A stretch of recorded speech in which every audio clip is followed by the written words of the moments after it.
In 1709, a widow from Connecticut became the first woman in the United States to receive a patent.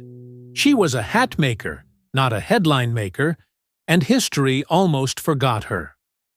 Welcome to Inventing America, the podcast that uncovers the obscured inventors who shaped the world from behind the curtain. Today, the story of a woman whose invention helped fuel a vital wartime industry. Yet her name was left off nearly every page of American history. This is the Hatmaker's patent. Mary Dixon Kies was born in 1752 in Killingly, Connecticut, before there was a United States to hold a patent from. By the early 1800s, America was in economic turmoil.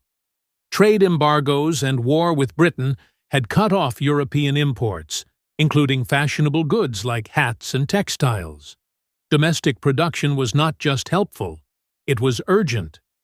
Women across New England, many widowed by the Revolution or struggling under new economic pressures, turned to hat-making as a form of survival and commerce.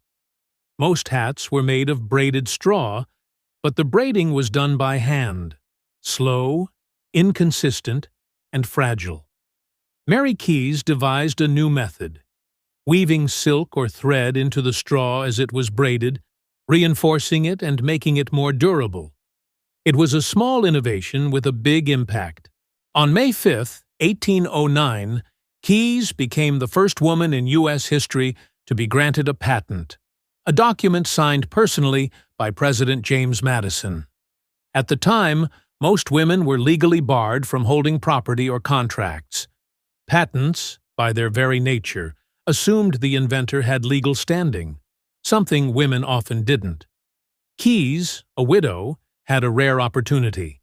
She could file independently, and she did. Her patent was quietly celebrated by Dolley Madison, the First Lady, who praised Kies for advancing American industry. But her name was still unusual, hidden, unemphasized. Though Kies's innovation was widely adopted by hatmakers, she likely made little money from it. Her technique was quickly copied, and enforcement of patents in that era was difficult. Even worse, her original patent record was destroyed in the Patent Office fire of 1836. No drawing, no description, just her name, etched in secondary sources. And so her story faded. For over a century, Mary Kies was known, if at all, only by trivia buffs or scholars of early intellectual property law. Her contribution to American industry? Woven into the fabric, but not the flag. Mary Kies died in 1837. She lived to see her method copied, her recognition minimal, and her patent file literally burned. And yet, her name remains, written in ink and memory, as the first American woman to secure a patent for her own invention.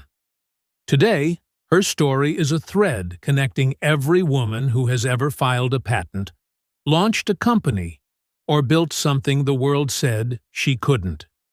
Mary Kies didn't invent hats. She invented permission.